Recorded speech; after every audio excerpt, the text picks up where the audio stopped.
What's up? What's up? Mayong adlaw sa tanan. It's your boy Jericho and today our topic is control structures. As under gyapon siya sa subject nga fundamentals of programming and katong niaging video na discuss nato ang about sa flowchart. Now this lesson will be connected gyapon dito sa flowchart. Nalay madugang additional nga mga terms to define. So without further ado, let's get started. Now there are three basic structures. Structure siya bahin sa flowchart. Almost all flowcharts created for purposes of solving a problem are made of three basic structures. Unsa man sila? Una ang linear, kaduha relational, and katulo ang loop. To make the power of the flowchart really absolute, these three structures had to be stitched together and on top of the flowchart a little bit tied up and restricted. For example, a relational structure may evaluate the expression assigned to it, but its flow had to branch back immediately to a linear construct to take the required target process regardless of the outcome of the test. Loop, on the other hand, is a lot inferior with the two others because it cannot branch out to any point within the linear block without using the relational structure, a springboard to jump backward or to hit forward. When the loop branches outside of the relational construct, the usual outcome is infinite loop and the program during its execution normally hang up. Now, unsa man ang linear structure? From the word linear, meaning straight line, di ba? Wala siya laing padulngan. Straight ra jud ang iyang agi sa bahin sa flowchart. Kung inyong ma-observe, makita mo wala siya laing padulngan, ganang straight line ra jud siya from start until the end is straight ra jud siya. That's linear structure. The linear structure is nothing more than a showing of the sequential execution of processing statements as logically described in the flowchart. Linear constructs sometimes contain processes that do not require evaluation or branching out of controls and therefore can stand independently without the others. But this type of situation is not always so. There will be times when it has to seek support from the other two structures just to give meaning to the required processing. Mahitabo ang linear kung wala siya kanang example kanang maghimo kag flowchart din na siya decision. Pag na decision manggod, dira na may tabo ang ginatawag nga relational. Kay na naman ay tubag nga yes or no. So maglahi na sila linya, which is therefore mahimo nang duha ang ilang linya, no? So dira na ay relational. Unlike anang kung wala straight ra jud, input then output, input process then output then end dayon, that's linear. Pero pag nanay mga decisional nga mga part sa flowchart, madugang nga ng lines, then dira na mahitabo ang relational. Like for example, draw a flowchart to enter two numbers through the keyboard and then display their sum on the screen. So mo na example number 1. Himo daw flowchart nga makagbutang og duha ka numero through the keyboard and then i-display dayon ang ilang sum sa screen. So mo na algorithm. Again, algorithm is set of instructions given to perform. These are the steps sa algorithm. Mo na siya. I-define imong A as container or variable for the first value.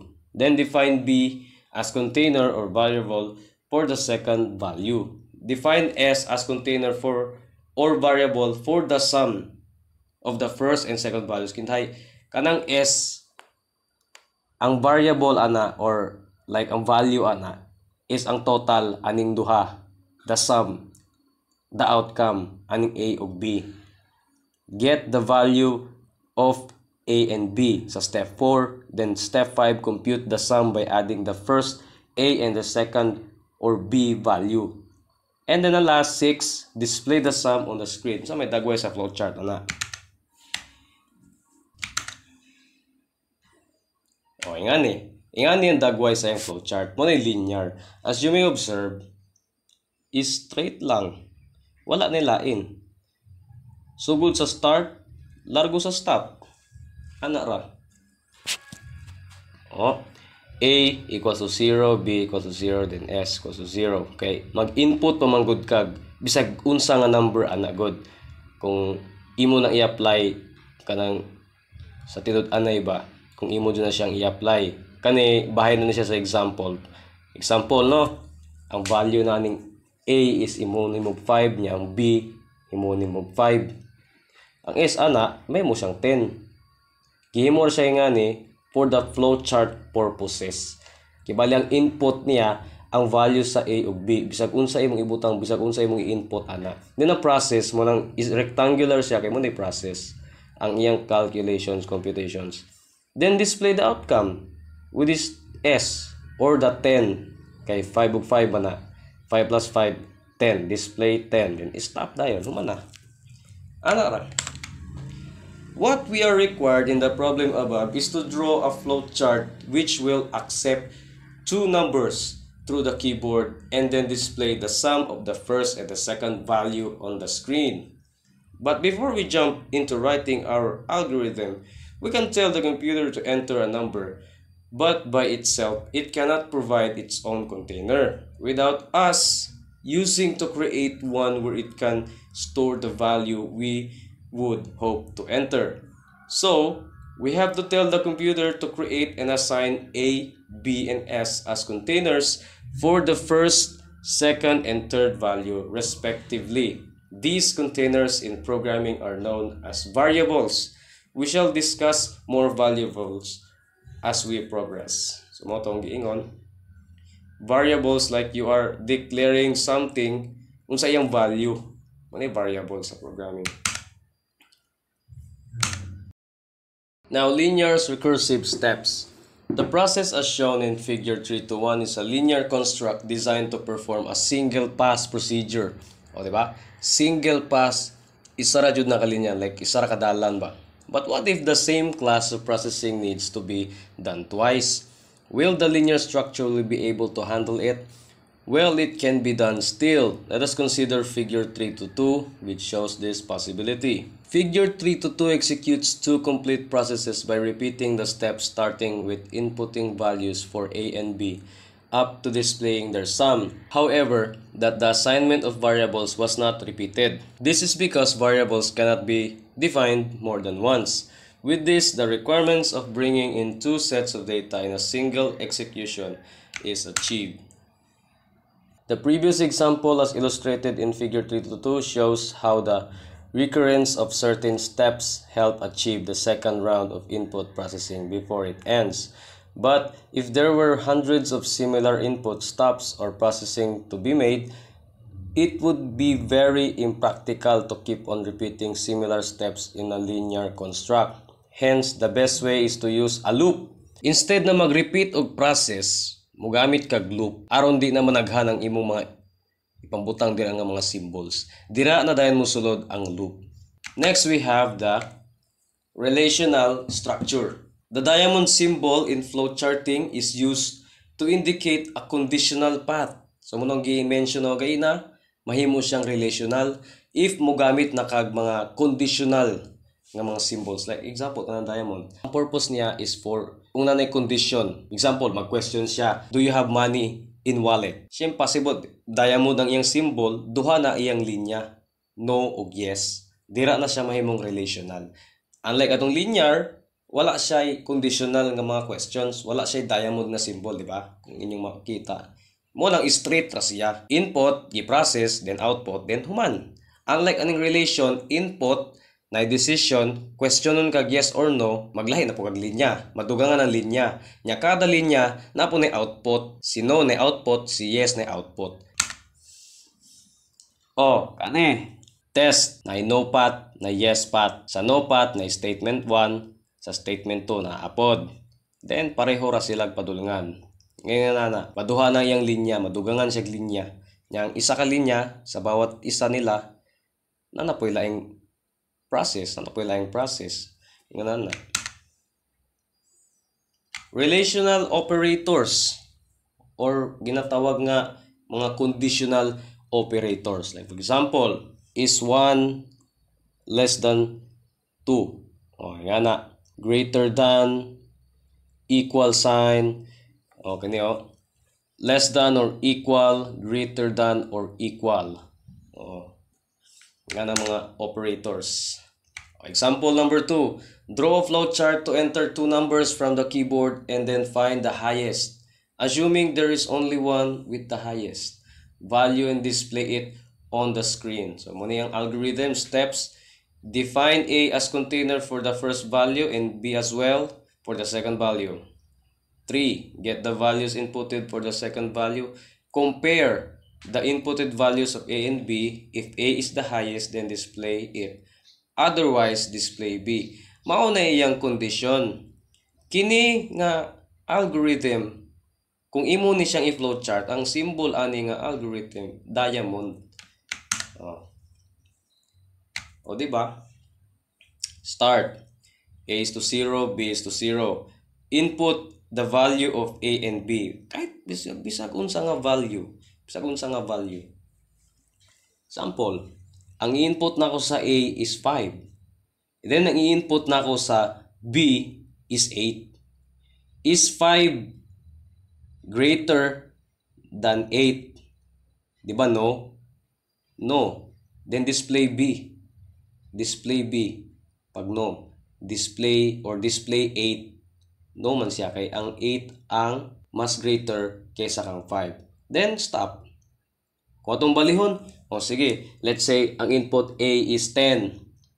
Then ang B na to 4. Is 10 greater than B? Yes. Is 10 greater than 4? Yes. Then display 10. Then stop. To compare the highest value between containers A and B, use the greater than sign.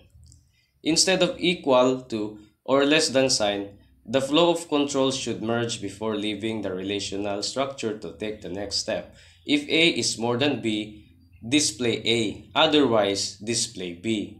No further test is necessary if B is not higher than A.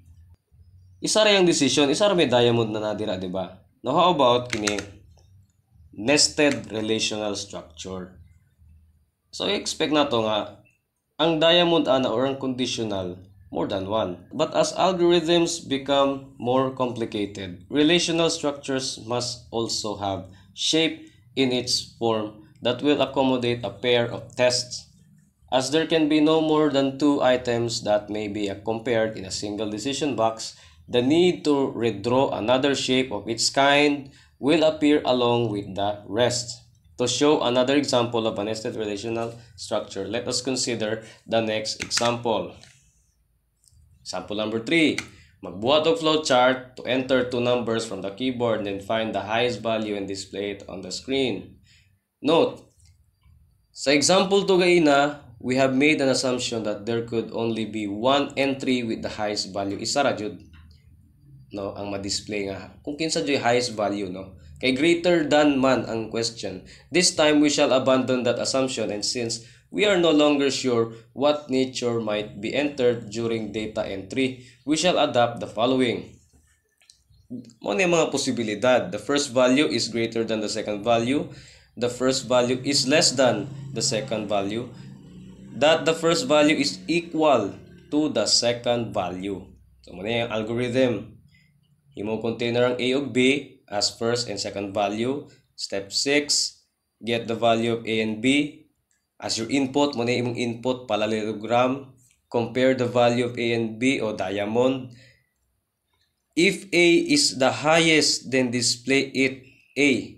Otherwise, compare again the value of A and B. Mo na siya nahimo siyang nested relational structure. Magdugang na pugag another na diamond. Proceed to the example. Okay ni. Example. Let's input A as 10, then B as 8. 10 is greater than 8. Yes.